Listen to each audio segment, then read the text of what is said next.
एक गरीब आम रस की रेहड़ी वाला जिसका ख्वाब सिर्फ 2 वक्त की रोटी था, जब मटके में मिला आम रस गांव के रईस को जमीन पर ले आया। सच्चाई, ईमानदारी और मेहनत का बदला किस तरह कुदरत देती है, ये जानने के लिए कहानी को मुकम्मल देखें।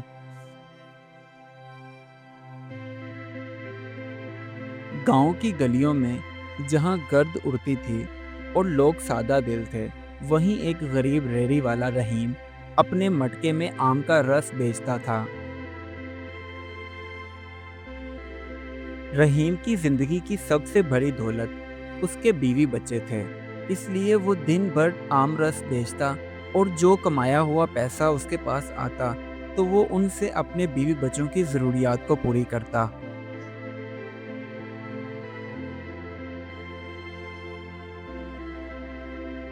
गांव वाले भी उसके आम के रस को पसंद करते थे और कहते थे इसमें कुदरती जायका है, लेकिन किसी को मालूम ना था कि ये मटके की मट्टी का कमाल है। इसलिए आम का रस इतना जायकेदार और इतना ठंडा और खुशगवार लगता है। चौधरी फिदा हुसैन, जो उसी गांव में रहता था, वो हमेशा महंगी चीज़ें खरीदता और रहीम की रेहड़ी को देखकर अक्सर नाक मुंह चिढ़ाता और कहता, ये गरीब हमें क्या बेचेगा।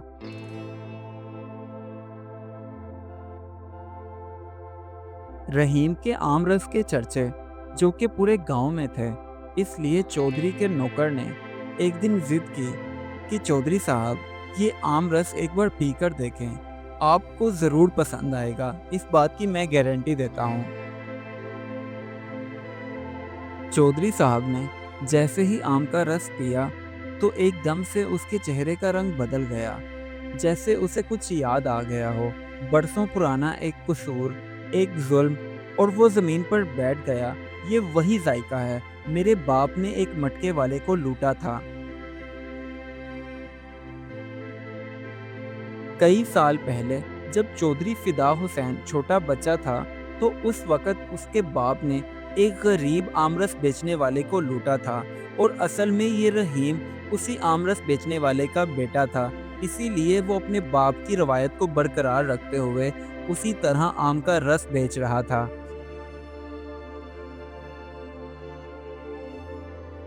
चौधरी फिदा हुसैन जल्दी से रहीम के पास आया और माफ़ी मांगते हुए कहने लगा कि ये आम का रस नहीं, मेरे ज़मीर की आंखें खोलने वाली चीज़ है और मैं कई साल पहले अपने बाप के किए हुए गुनाह की माफ़ी मांगता हूँ। ये सब देखकर सभी गांव वाले हैरान थे कि एक गरीब आमरस बेचने वाले की मेहनत ने वो काम किया जो सालों की दौलत ना कर सकी।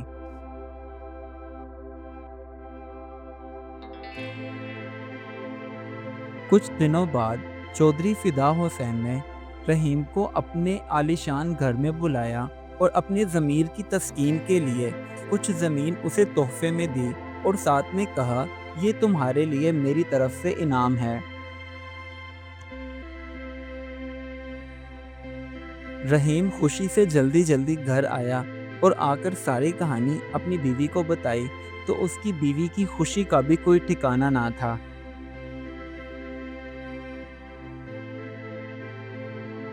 रहीम ने गांव में एक छोटी सी आमरस की दुकान बनाई, जो इतनी मशहूर हो गई कि आसपास के गांव के लोग भी उसके पास आमरस पीने के लिए आने लगे। और अब रहीम अपने तमाम आने वाले ग्राहकों को प्यार और मोहब्बत के साथ आमरस पेश करता।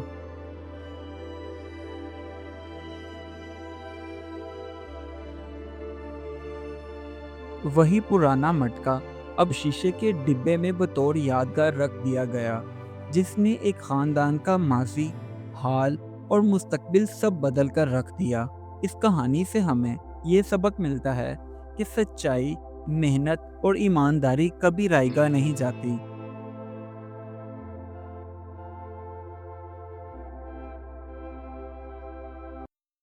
Do like my videos and don't forget to subscribe my YouTube channel. Also press the bell icon.